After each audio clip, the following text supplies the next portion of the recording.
11 ವರ್ಷದ ಹುಡುಗಿನ ನನ್ನ ಕ್ಲಿನಿಕ್ಕಿಗೆ ಕರ್ಕೊಂಬಂದಿರ್ತಾರೆ ಅವ್ರ ತಾಯಿ. ಕಂಪ್ಲೇಂಟ್ ಏನಂತ ಹೇಳಿದರೆ, ಈ ಹುಡುಗಿದ ಐಬ್ರೋಸ್ ಇಲ್ಲ, ಐ ಲ್ಯಾಶಸ್ ಇಲ್ಲ. ನೀವು ಈ ಚಿತ್ರದಲ್ಲಿ ಅಬ್ಸರ್ವ್ ಮಾಡ್ಬೋದು,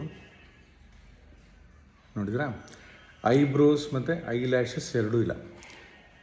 ಇವರು ತುಮಕೂರಿನವರು.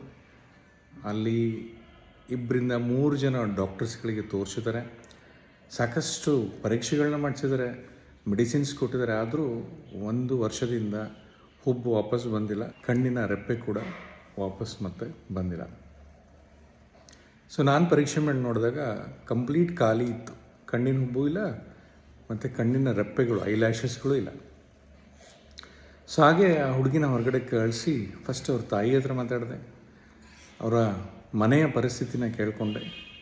ನಂತರ ಹುಡುಗಿನ ಒಳಗಡೆ ಕರೆದ್ಬಿಟ್ಟು ಅವ್ರ ತಾಯಿನ ಹೊರಗಡೆ ಕೂರಿಸ್ಬಿಟ್ಟು ಹುಡುಗಿ ಹತ್ರ ಮಾತಾಡಿದಾಗ ಆ ಹುಡುಗಿ ಹೇಳಿದ್ದಿಷ್ಟೆ, ಅವ್ರ ತಂದೆ ದಿನನಿತ್ಯ ರಾತ್ರಿ ಕುಡ್ಕೊಂಡು ಬಂದು ಮನೆಯಲ್ಲಿ ಜೋರು ಜಗಳ, ಎಸ್ಪೆಷಲಿ ಆ ಹುಡುಗಿಯ ತಾಯಿಗೆ ಹೊಡೆಯುವಂಥದ್ದು, ವಲ್ಗರ್ ಲ್ಯಾಂಗ್ವೇಜಲ್ಲಿ ಬೈಯುವಂಥದ್ದು, ಅನುಮಾನ ಪಡುವಂಥದ್ದು, ಇದೆಲ್ಲ ಮಾಡ್ತಿದ್ದ.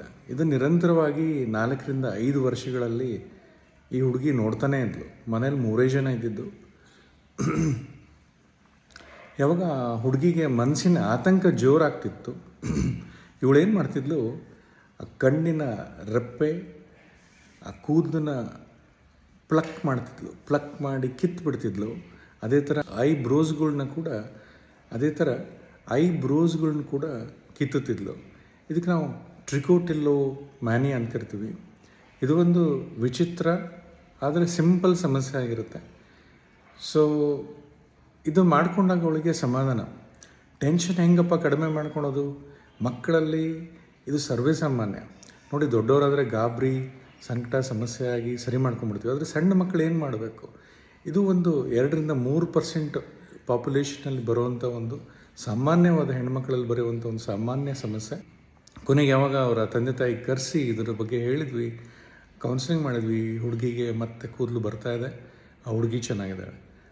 ಅದರಿಂದ ಸಣ್ಣ ಮಕ್ಕಳ ಎದುರುಗಡೆ ಯಾವತ್ತೂ ಜಗಳಾಡಕ್ಕೆ ಹೋಗ್ಬಿಡಿ, ಬೈಯೋದು, ಸಿಟ್ಟು ಮಾಡೋದು, ಹೊಡೆದಾಟ ಸಣ್ಣ ಮಕ್ಕಳ ಎದುರುಗಡೆ ಯಾವತ್ತೂ ಮಾಡೋಕ್ಕೆ ಹೋಗ್ಬಿಡಿ.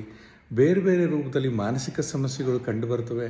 ಅದನ್ನು ನೀವು ತಂದೆ ತಾಯಿ ಸೂಕ್ಷ್ಮವಾಗಿ ಅರ್ಥ ಮಾಡಿಕೊಂಡು ಇದ್ದಷ್ಟು ನಿಮ್ಮ ಮನೆ, ನಿಮ್ಮ ಮನೆತನ ತುಂಬ ಚೆನ್ನಾಗಿರುತ್ತೆ.